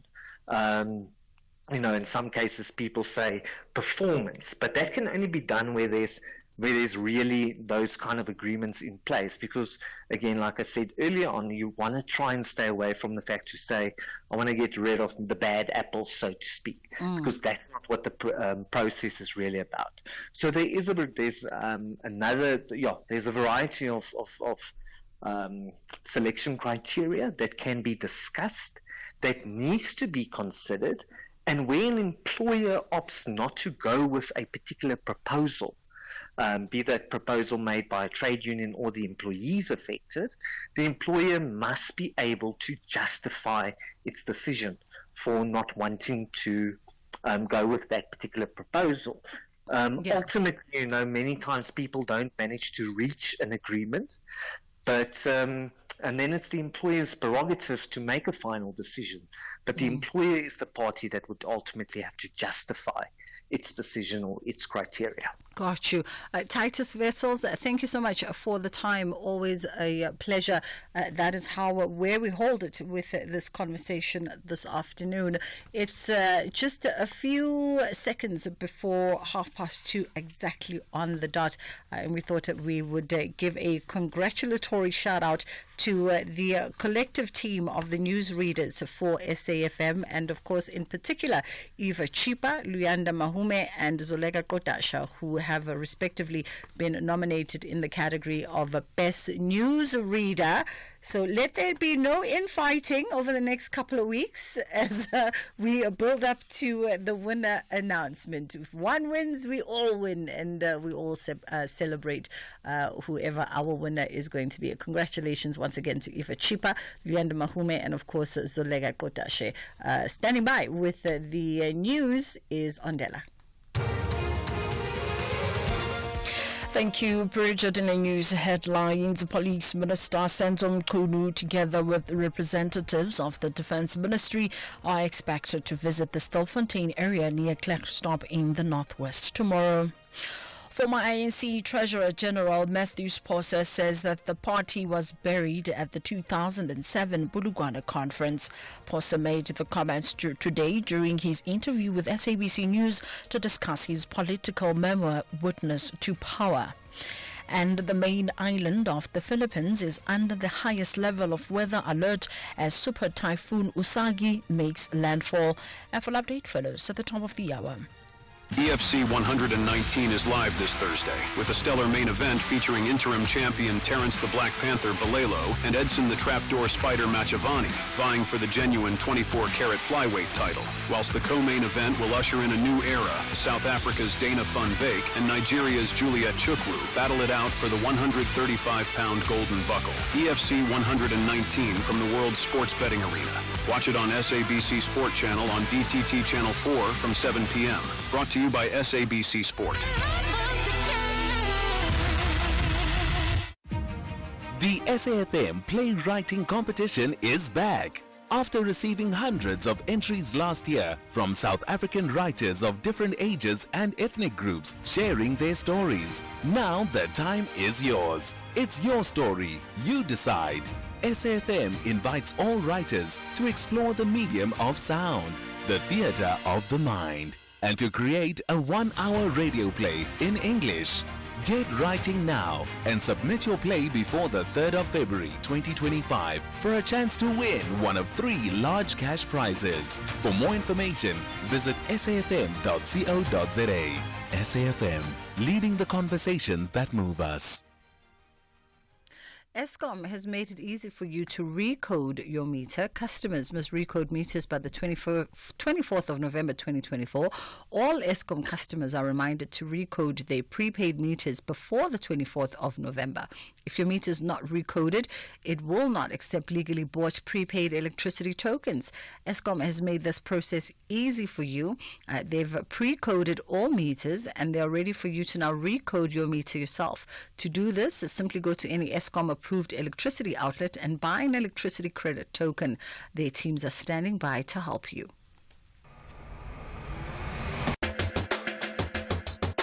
SAFM, leading the conversation. This program is brought to you by SABC Education, enriching minds, enriching lives.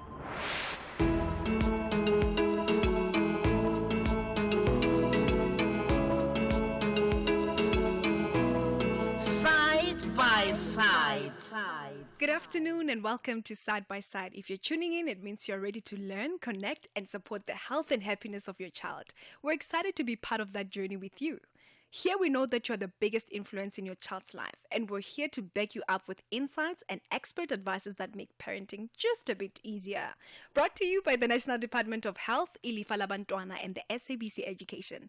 This show is designed to give you the practical, trusted guidance you deserve. Today we're talking about immunization and their importance for your child's health. Yesterday, on our side-by-side drama episode, Nespiliswa shared what immunizations are and how they act as a shield, protecting children from serious diseases. Join us as we explore why vaccines are important for your child's health. Joining us to talk about the significance of immunization is Dr. Hlophe from Herigwala Hospital. Thank you so much, Dr. Hlophe, for joining us today. On our drama episode yesterday, we were educated about the immunizations and the various types required for infants. What risks are associated with not getting my child vaccinated? Thank you so much for having me. The diseases that the vaccine prevents can be dangerous or even deadly. Without the protection of this immunization, the diseases can spread very quickly, they can make people sick, and they kill many people. Therefore, when there is a vaccine that is available for a disease, we should keep our children and ourselves up to date with that vaccination. There are diseases like measles and other diseases that remain a constant risk.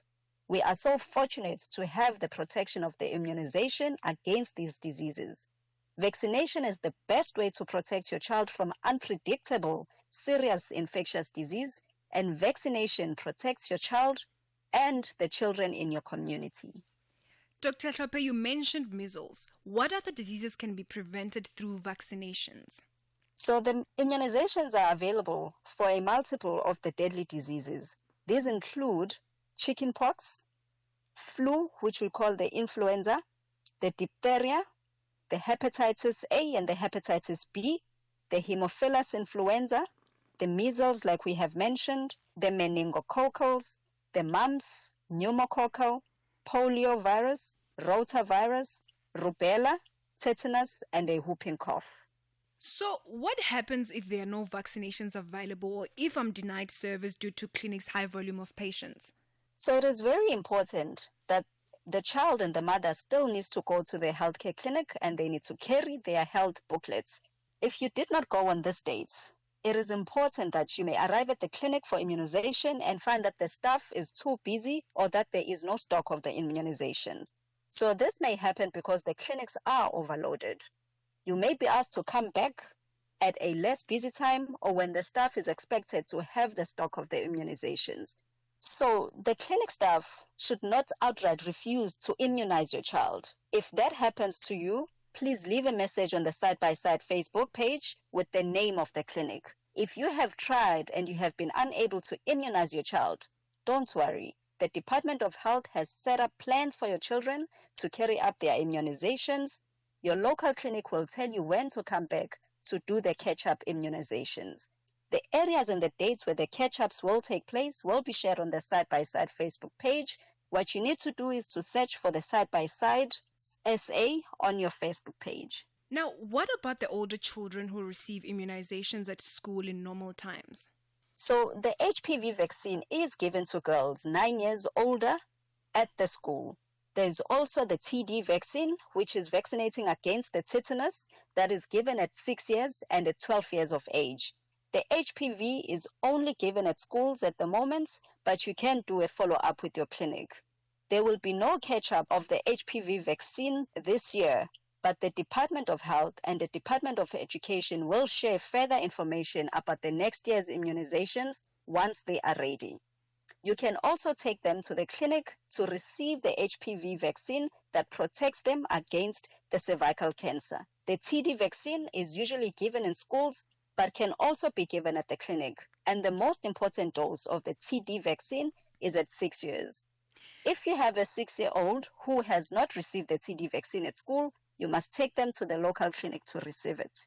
Dr. Tlhophe, I'm just wondering, is it possible for me to postpone my child's vaccination until they're older? Maybe because I don't have time, or I just feel like, no, I'll do it later. So the important thing is that the children that are under 5 are especially susceptible to disease before their immune system has developed. At this age, they have not built up the necessary defense to fight the infection. By immunizing on time, by the age of 2 years, you can protect your child from the diseases and also protect others at school or the daycare. Are vaccines safe during pregnancy? The principle is that for pregnant women, live vaccines should be avoided, but the non-live inactivated vaccines can be given. For specialist advice for particular medical conditions, please consult your doctor. Certain vaccines are particularly recommended for pregnant women, such as the influenza vaccine, the DTaP IPV, which is the tetanus, the adult dose of the diphtheria, the acellular pertussis, and the IPV vaccine. And what about children with compromised immune system? I mean, is it possible for my child who has a compromised immune system to receive vaccinations?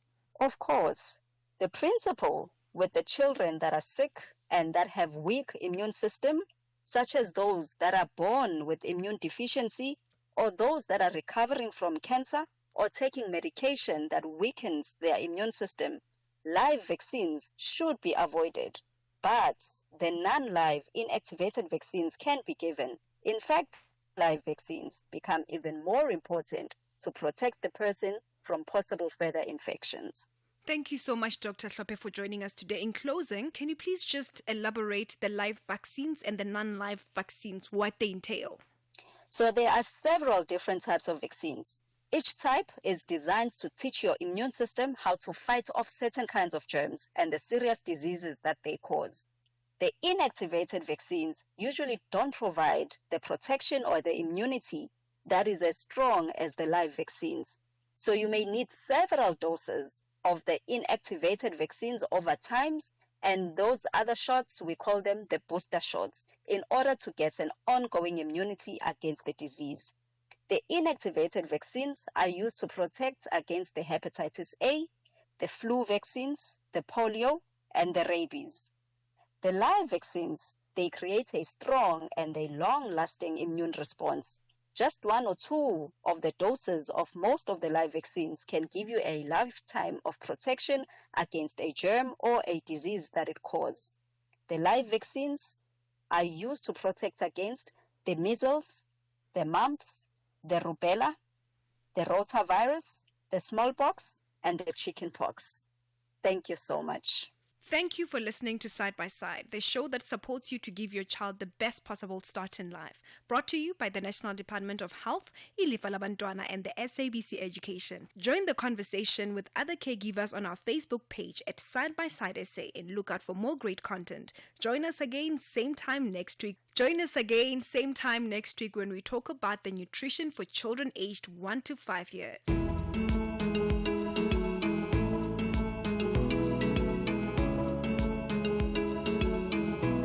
Side by Side. This program was brought to you by SABC Education. Enriching minds, enriching lives. Awesome Friday! VS Gaming Weekly is back on your screen, bigger and better with more exhilaration. Draw near as we shine a spotlight on the world of gaming to bring you everything from gaming news, the latest tech, tournaments, players' profiles, and celebrity interviews. Get the latest in gaming news and trends, as well as tips and tricks from some of South Africa's favorite pro gamers. Witness Telkom VS Gaming Weekly every Friday at 2 p.m. on SABC1, with repeats every Sunday at 11:30 a.m. on SABC2. Proudly brought to you by SABC Sport.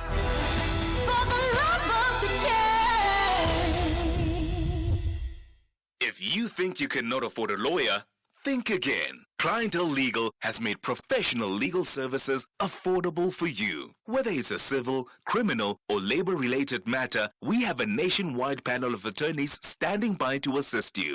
SMS SAFM to 32195. That's SAFM to 32195 and we'll call you back. Clientele General is a licensed non-life insurer and an authorized FSP. Standard rates and terms and conditions apply. Our role must be to seek to build a better world. SAFM invites you to our annual public lecture, delivered by former Minister Dr. Naledi Pandor. The theme for the lecture is 30 Years of South African Freedom. Reimagining South Africa's democracy, achievements, challenges, and the road ahead in protecting our democratic gains. The lecture will take place on the 21st of November 2024 at the Birchwood Hotel and Conference Center. Secure your seat by emailing us at info@safm.co.za. Today, I'm part of seeking to build a better South Africa. SAFM, leading the conversations that move us. The Full Circle with Bridget Masinga, Monday to Friday, 1 to 3 p.m. Wrapping up the afternoon now with a conversation with Jade Jacobs, who is the Iranti spokesperson. And we're going to find out more about the 31st ILGA World Conference that's to be held in Cape Town. And of course, it's all in part around advancing the global LGBTQI plus community's rights. Good afternoon to you, Jay. How are you doing today? Good afternoon. I'm well, thanks. How are you? I'm great. Thank you so much. Thank you for the time. Let's get straight into it, Jade, and maybe as by way of just background, let's get into some of the work that Iranti does and how that ties into the larger community and, of course, to the ILGA World Conference. Sure. So Iranti is an African regional organization, and we use multimedia storytelling and evidence-based research as advocacy tools to enhance and protect and uplift the rights of LGBTIQA plus people broadly in the African region, but with a focus on LBQT&I people. I see. And by way of the ILGA World Conference, I just read that this is the 31st edition of this World Conference happening in Cape Town. Give us context. Okay, so the ILGA World Conference essentially is the largest global gathering of LGBTIQA plus activists and change makers and human rights defenders. The conference has been held since like the early 1970s, and it basically poses an opportunity for us as a community to network with one another and to assess how far we have come in the fight for LGBTIQA plus rights, but also to share what our experiences have been and, how we have managed to make certain strides, what the challenges are that still exist, and what kind of strategies we can build to address those challenges. So at this conference, we've got over 1,400 people from around the world.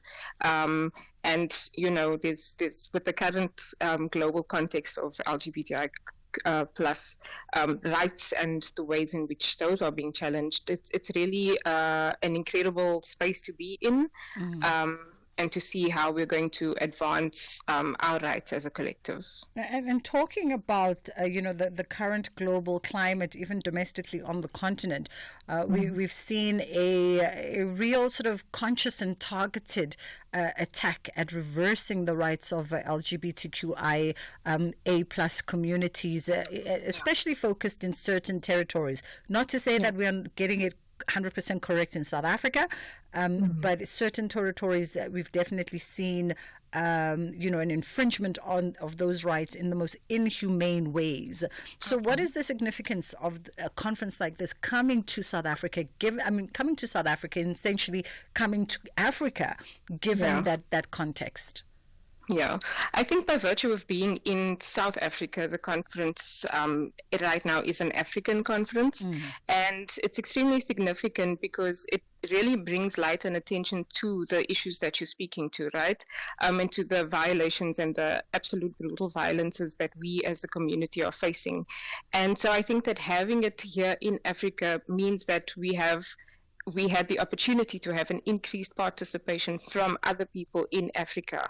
And we know that our region, the African region, oftentimes is underrepresented.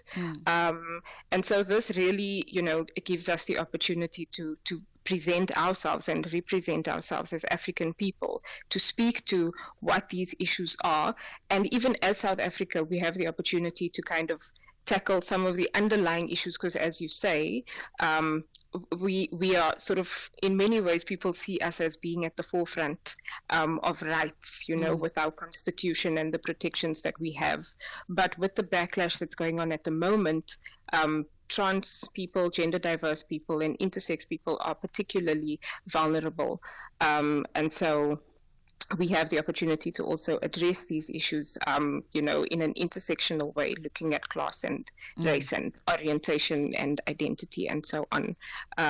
So yeah, it's quite significant that it is in Africa where it can be spotlighted across the region. Yeah.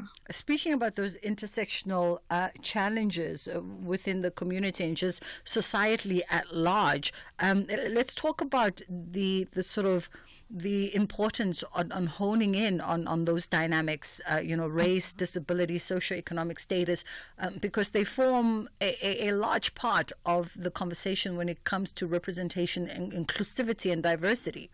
Yeah, definitely.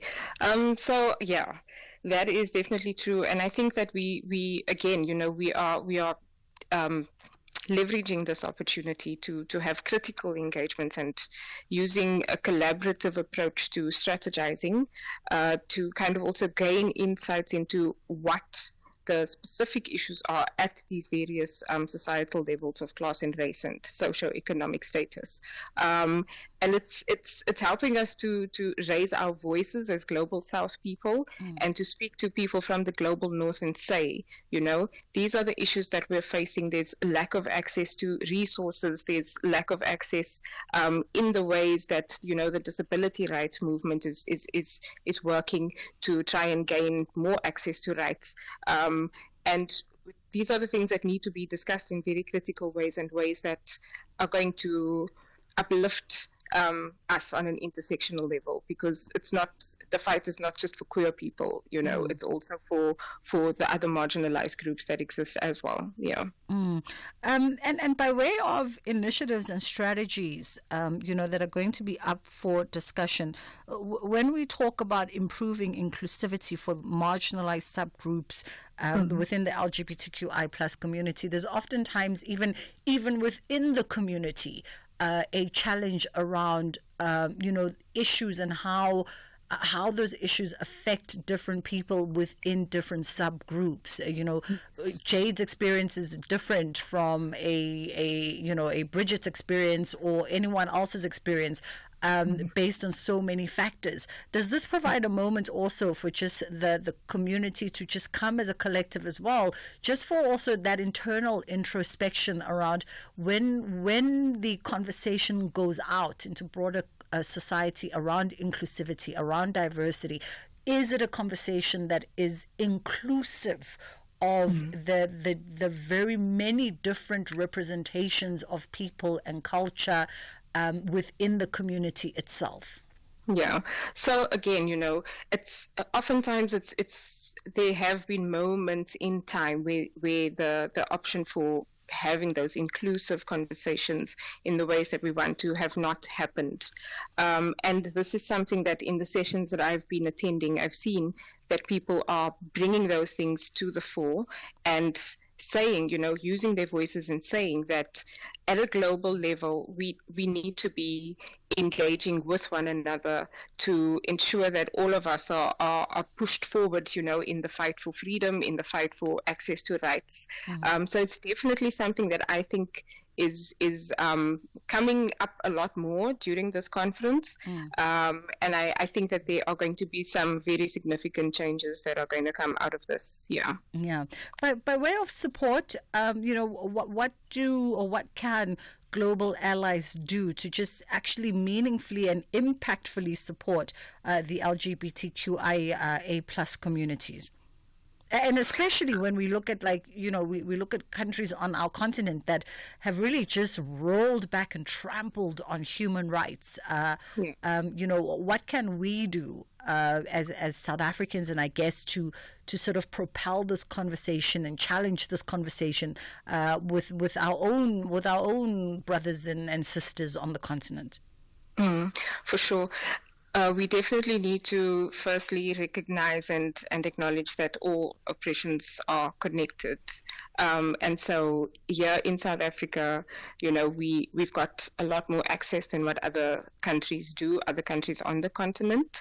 I think that in order to support countries that are currently going through a resurgence of oppression and suppression and marginalization and erasure in many cases, we need to give the opportunity for people's voices to be heard and to be taken seriously, and to kind of not look at it. We need to recognize our privilege, let me say. And that's not just South Africa, but even globally, there's a need for people's privileges to be acknowledged, and to listen and to understand, and not listen from a point of wanting to defend or attack, but to say that, okay, these are the strategies that we have used, and this is what we think might be helpful in certain instances. We need to look at the various policies and the legislation that exists and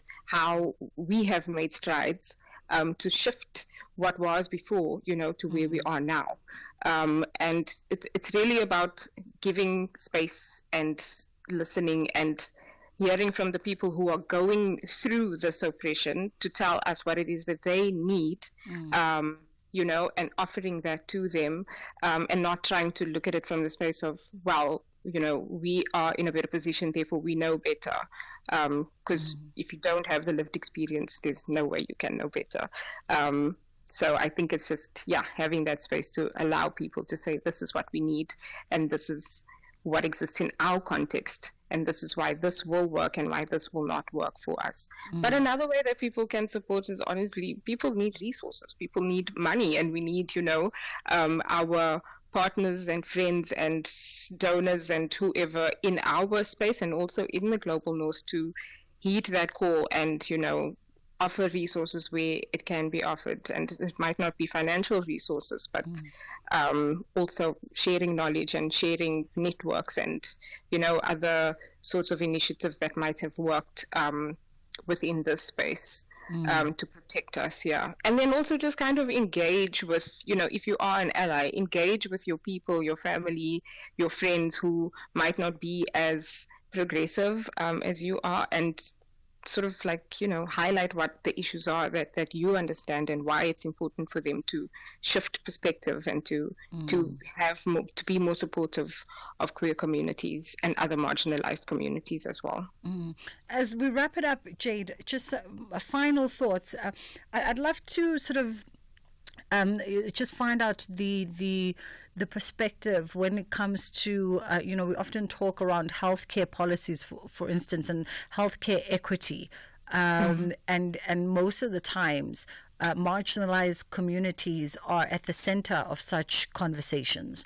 And the importance and the significance also of just bringing that to the fore when it comes to conversations around the LGBTQIA plus community. Yeah, as the local host organizations, there's Iranti Gender Dynamics here in South Africa, and both of us do regional work, and a large portion of our work is actually related to access to healthcare and inclusive and safe healthcare for transgender, diverse, and intersex people. And so we are having discussions around how to depathologize and to create safer spaces and to sensitize healthcare spaces, the healthcare sector and health workers to be able to allow queer people, trans and gender diverse people, and intersex people to enter spaces and not be re-traumatized and experience the triggers that they have before. So it's an ongoing thing that we're doing, and I think we still have some way to go, but I think we've made significant strides already in South Africa within our Department of Health. It's a long struggle ahead of us, but we're doing what we can, and we're doing a really good job. Wonderful. Jade Jacobs, will take all the wins that we can. Thank you so much for the time. And Jade Jacobs is the Iranti spokesperson. Of course, that conference has been underway since the 11th, and it's wrapping up tomorrow, its final day. It's one of the largest global gatherings of the LGBTQI plus community change makers taking place in Cape Town. That's all the time that we have with you this afternoon. Ashraf Gada and his team are standing by on the National Pulse. No doubt lots to unpack on this afternoon's agenda. From myself and my team, I want to congratulate them on a job well done, putting together this little pony show that once again is nominated this time around in the Best Music Show category for public broadcast station.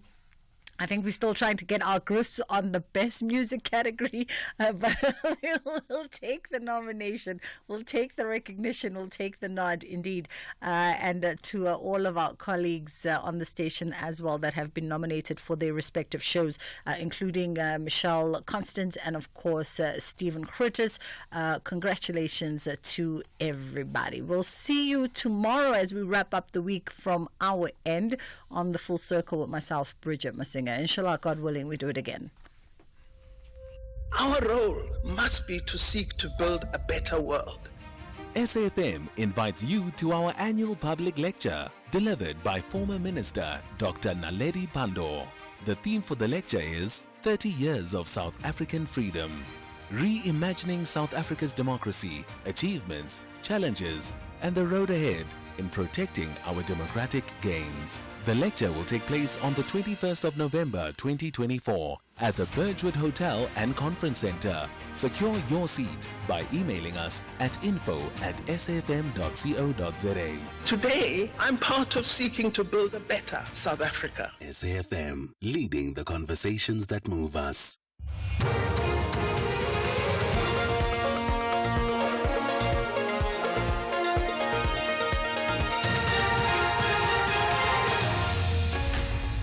Thank you to Bridget and the team. Top stories at 39 learners from Limpopo rushed to hospital, and Police Minister expected to visit Stilfontein tomorrow. For SAFM News, I am Ondelambana, and a very good afternoon. The Limpopo Health Department says 39 learners from Tumeri Primary School at Ndambi Village in Giyani have been taken to hospital due to a suspected foodborne illness. Health spokesperson Neil Shikwambana says the learners are receiving treatment at Kentani Hospital in Giyani. Shikwambana elaborates. We can indeed confirm that 39 school children from Tumeri Primary School have just